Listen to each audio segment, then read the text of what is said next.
Hello students. तो आज हम जो टॉपिक स्टार्ट कर रहे हैं वो है गुप्त काल। ठीक है, इससे पहले हमने क्या देखा था? मौर्य उत्तर काल, मौर्य काल, मौर्य उत्तर काल। ठीक है, अब हम कौन सा काल कर रहे हैं? गुप्त काल। तो इसका उदय कब हुआ था, ये सारा हम विद शॉर्ट ट्रिक्स करेंगे ताकि आपको चीज़ें लर्न हो जाएं। और मैं जो इसके नोट्स हैं वो अपने टेलीग्राम चैनल पे अपलोड कर दूँगी, तो आप वहाँ से डाउनलोड कर सकते हो। ठीक है, तो गुप्त काल, तो गुप्त काल का जो उदय है वो कब हुआ था? तृतीय शताब्दी के अंत में, थर्ड शताब्दी के अंत में जो वो गुप्त काल का उदय हुआ था। कौन सी जगह है? कौशाम्बी।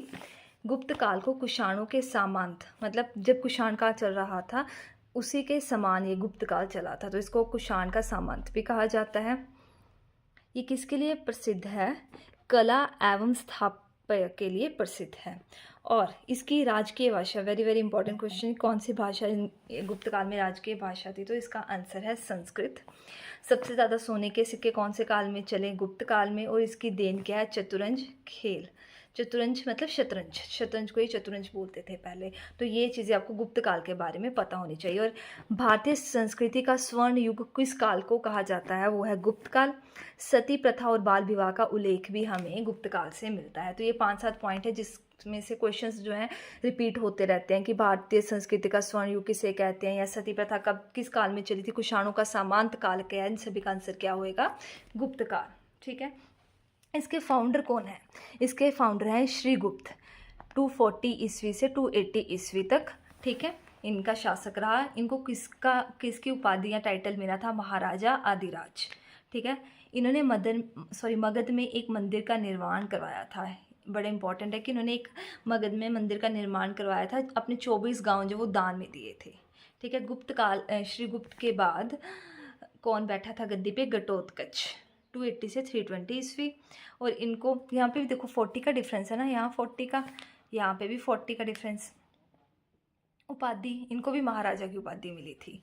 उसके बाद आता है चंद्रगुप्त प्रथम। 390 है या 2019 सेम ही है, 19 कहीं पे 20 दिया हुआ तो आपने कंफ्यूज नहीं होना है। 320 AD से 350 AD, इसको गुप्त संवत भी कहते हैं। 320 AD को पढ़ा था हमने, है ना। ये प्रथम महान सम्राट है। वैसे तो जो फाउंडर है वो है श्रीगुप्त, लेकिन जो प्रथम महान सम्राट है वो कौन है? चंद्रगुप्त प्रथम। इनको ही वास्तविक संस्थापक कहा गया है। कैपिटल कौन सी है? पाटलिपुत्र। इनको कौन सी उपाधि मिली है? महाधिराज। यहाँ पर महाराजा और आदिराज, इन दोनों को जब आप जोड़ोगे वर्ड को तो क्या बनेगा? महाधिराज। तो महाधिराज की उपाधि किसको मिल गई थी? चंद्रगुप्त प्रथम को। और इनकी पत्नी का क्या नाम था? कुमार देवी, जो लिच्छवी राजकुमारी थी।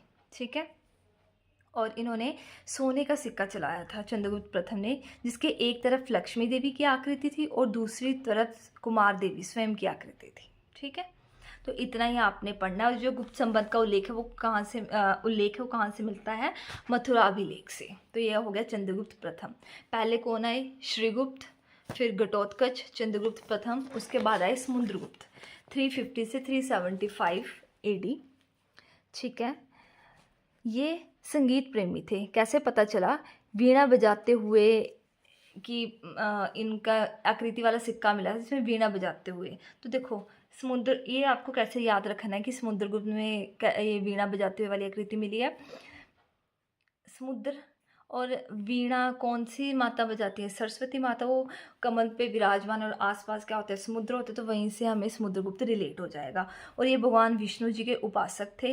इनको कौन कौन सी उपाधि मिली है? अश्वमेधकर्ता, पराक्रम, कविराज, लिच्छवी दोहित्र, अतिप्ररथ। मेन जो है वो जो ये दोनों इंपॉर्टेंट है जो पूछे जाते हैं। कविराज की उपाधि किसको मिली है? लिच्छवी दोहित्र की। ठीक है, इनको भारत का नेपोलियन भी कहा जाता है। भारत का नेपोलियन। अब ये महापुरुषों के उपनाम में मैंने आपको इसकी ट्रिक बताई है कि भारत का नेपोलियन कैसे याद किया था? नेपोलियन से नेपाल, नेपाल से समुद्र, तो भारत का नेपोलियन को हो गया समुद्र। तो किसने बोला था? विंसेंट स्मिथ ने।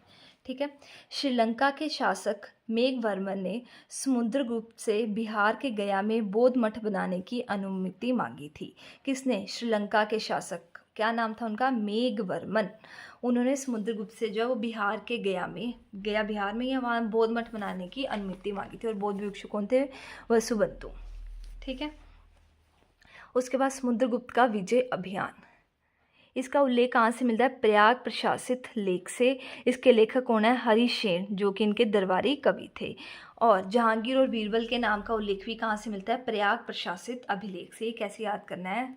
प्रयागराज में अभी आपने देखा क्या हुआ था? महाकुंभ। और वहाँ पे महाकुंभ में समुद्र तो नहीं होता, लेकिन पानी से रिलेटेड, और पानी से क्या आएगा? समुद्रगुप्त। ठीक है। इन्होंने किसका निर्माण करवाया था? कौशाम्बी में। ठीक है, निर्माण करवाया। और इसे कहाँ लाया गया? इलाहाबाद। किसके द्वारा? अशोक द्वारा। यहाँ पे 2 टाइप के पथ थे, उत्तरापथ और दक्षिणापथ। इन्होंने 9 शासकों को उत्तरापथ में पराजित किया, 12 शासकों को पराजित किया। और इनका अंतिम अभियान क्या था? पल्लव वंश के राजा विष्णुघोप को हराया। इन्होंने 3 नीतियाँ अपनाई थी: ग्रहण, मोक्ष, अनुग्रह। ग्रहण शत्रु पर अधिकार, मोक्ष शत्रु को मुक्त, मोक्ष मतलब मुक्त कर देना, और अनुग्रह राज्य को लौटाकर शत्रु पर दया करना। ठीक है। इनकी बुक्स इनके टाइम की लीलावती और काव्यमसीसा। लीलावती जो है इसके लेखक है भास्कराचार्य और गणित संबंधित बुक है, और काव्यमसीसा के लेखक है राजेश्वर। समुद्रगुप्त के जो है वो 2 बेटे हुए हैं, बड़ा बेटा रामगुप्त और छोटा चंद्रगुप्त द्वितीय। चंद्रगुप्त प्रथम, उसके बाद समुद्रगुप्त, और समुद्रगुप्त का छोटे बेटे का नाम चंद्रगुप्त द्वितीय। तो क्या हुआ था? बड़ा बेटा रामगुप्त, उसकी पत्नी कौन थी? धुव्र स्वामिनी। ठीक है। इन दोनों का उल्लेख कहाँ मिलता है? देवी चंद्रगुप्तम बुक में, जिसके लेखक कौन है? विशाख दत्त। इसकी भी मैंने बुक्स और लेखक की ट्रिक्स बताई है, वहाँ से देख सकते हो आपने कैसे याद करना है कि विशाख मतलब विशाल, विशाल दांत है किसके? देवी के, विशाख चंद्र देवी गुप्तम और विशाख दत्त। ठीक है।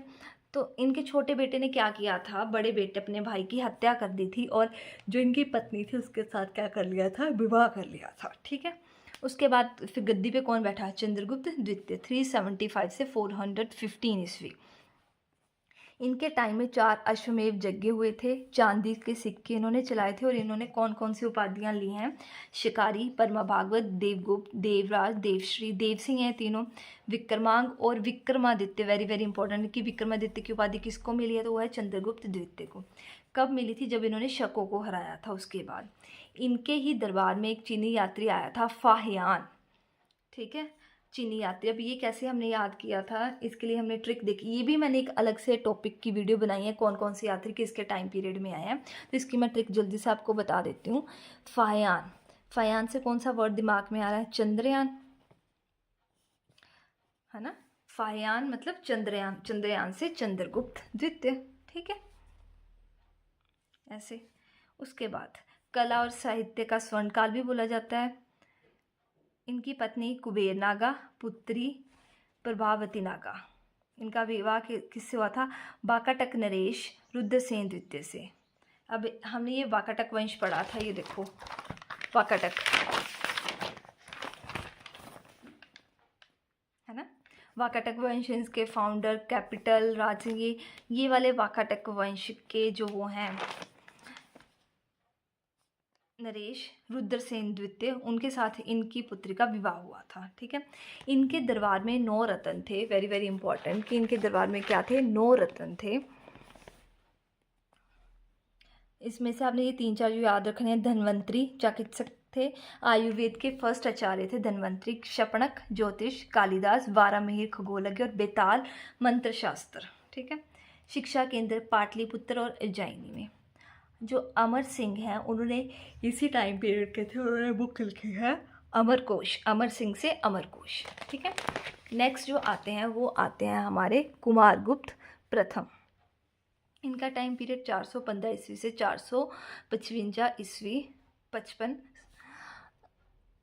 इन्होंने सबसे ज़्यादा सिक्के चलवाए थे मयूर शैली में। कुमारगुप्त प्रथम ने इनको उपाधियाँ महेंद्रिता, श्री महेंद्र और शुक्रादित्य। ठीक है। Very very very important question. Nalanda university का निर्माण किसके शासकाल में होता? तो कुमारदित्य प्रथम के। ठीक है, कुमारगुप्त प्रथम के। कहाँ पर है ये? बिहार में। यहाँ पर अध्ययन करने कौन आया था? वेहिन सांग। ठीक है। और इसको नेक्स्ट किसने करवाया था? बख्तियार खिलजी ने। ठीक है।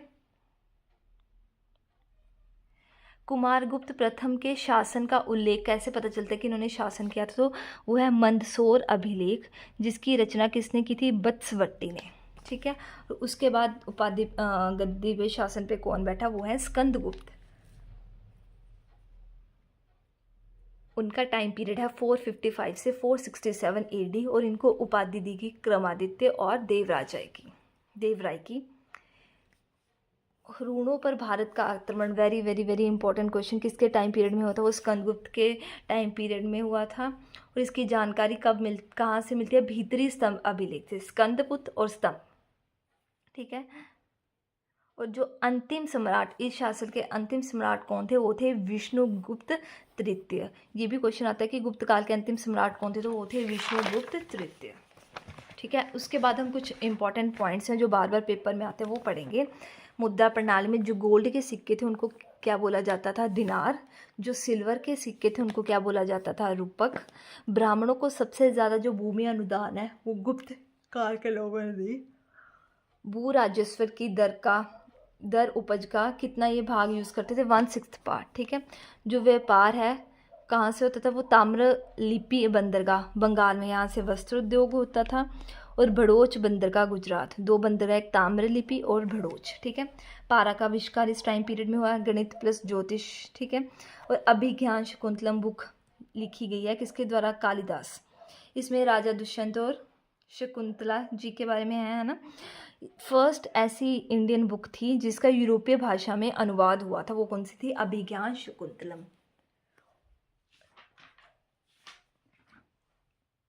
उसके बाद सेकंड इंडियन बुक जिसका अनुवाद हुआ है वो कौन सी बुक है? वो है भगवत गीता, ठीक है। और ये आपको पता होना चाहिए, जो फर्स्ट बुक है जिसका अनुवाद इंग्लिश में, वो कौन सी? अभिज्ञान शकुंतलम। वो किसने किया था? वो थे विलियम जोन्स, ठीक है। और भगवत गीता का जो अनुवाद है वो किसने किया था? वो किया था चार्ल्स विल्किंसन ने, ठीक है।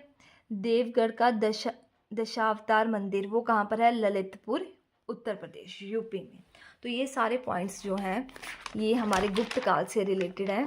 तो होप्स आपको ये गुप्त काल जो है अच्छे से क्लियर हो गया होगा। सबसे पहले कौन बैठे? श्रीगुप्त, फिर कौन है? घटोच, फिर चंद्रगुप्त प्रथम, फिर आगे समुद्रगुप्त के बेटे थे, उसके छोटा बेटा चंद्रगुप्त द्वितीय, और उसके बाद कुमारगुप्त, स्कंदगुप्त और भी आए, बट जो अंतिम सम्राट है वो आपने याद रखना है वो है विष्णु तृतीय। और फिर उसके बाद हमने क्या देखे? कुछ इंपॉर्टेंट पॉइंट्स। इससे आपका जो गुप्त काल है वो कंप्लीट हो गया है। होप सो आपको ये वीडियो अच्छी लगी होगी। Thank you so much for watching.